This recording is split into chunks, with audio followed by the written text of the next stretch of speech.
the number one thing from yesterday's Olympic action, and that is Cole Hocker, who won the 1,500-meter gold for the U.S. of A. in a huge upset in the men's middle distance race.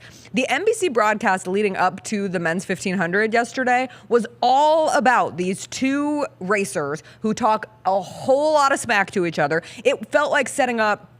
People have compared it to the Real Housewives. I've heard it compared to wrestling, but it was this runner from Great Britain, and his name is Josh Kerr. And then there was a runner from Norway named Jakob Ingebrigtsen, and they've been racing against each other. They've been creating all of this drama. They don't like each other. They're very open about not liking each other. It was supposed to be a 1-2-man race going into it, and it comes to find out that Ingebrigtsen, the one from Norway, he broke his Olympic record in this race, and he still didn't medal.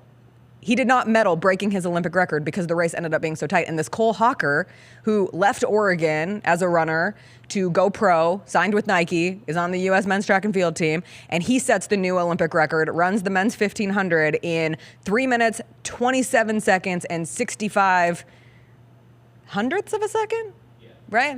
That's where we're at. Tenths, in the hundredths. Tenths, hundredths, thank you. Thousandths, Math. millions. Well, speaking of the math, Yeah. I think math, U.S. math, very rarely do we call a win for the U.S. measurement system. Because it's stupid. Maybe. No, ain't no maybe. Or is it why Cole Hocker got a gold in the 1,500? Because he grew up having to run the mile. He ran like a 4-minute mile when he was in grade school, so he knew he was going to be good at running the mile. By the time you run a 1,500, that's not a full mile. It's 0.93. He usually has to go another 0.07, and he was running his face off at the end of that race. Like, he came in through the end, took over the top spot from all those people, and I think it's because he had more gas because he has to run the mile. And this isn't the mile, it's the 1,500.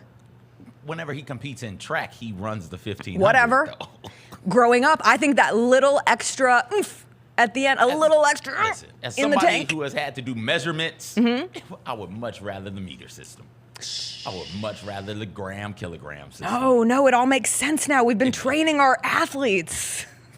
How many feet how many inches in a foot? 12. How many feet in a yard? 36. And that's why we should go to the meter system. 36 feet in a yard. Think about how long that would make a football field, 3. Jessica. 3. There you go. Good job. How many yards in a mile? Stop asking me these questions. Exactly. I know measure it's things 10 with my feet. I know. I walk. I go 1 foot, 2 foot, 3 foot, 4 foot. And learning how to run, everything was based on the 7 mile. foot, And this 6 foot, stupid mile. 8 8-foot Dutch. What are we doing? Make everything Exactly. in What are we meters. doing? Cole Hocker, his father was so surprised yesterday. There's a video in slow-mo of him just yelling, "What the F?" He's like, "What the F?"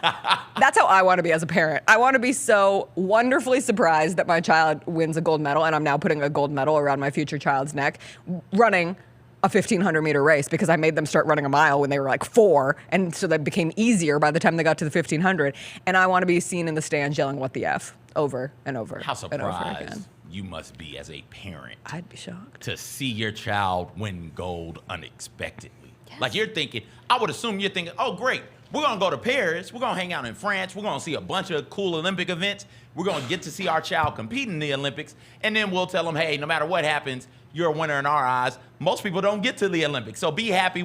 I'm prepared as your father to go out there and cheer you up and keep your spirits uplifted and high so you don't lose the moment, right? Like, you're still competing. You're still a competitor. You want to win whatever you do. I'm your father. I'm going to be prepared, though, because you're not good enough to medal. I know you're not good. Damn a gold. You're not good enough to medal. I know I'm just going to have to come out there, put my arm around you, maybe kiss you on the jaw and be like, hey, son. I'm so proud of you. I'm so proud of you for getting here. And then you win a bleeping gold? Like, that changes everything. Now I can throw that trash-ass speech away and be like, my son is the greatest. He's the greatest of all time. He's the greatest.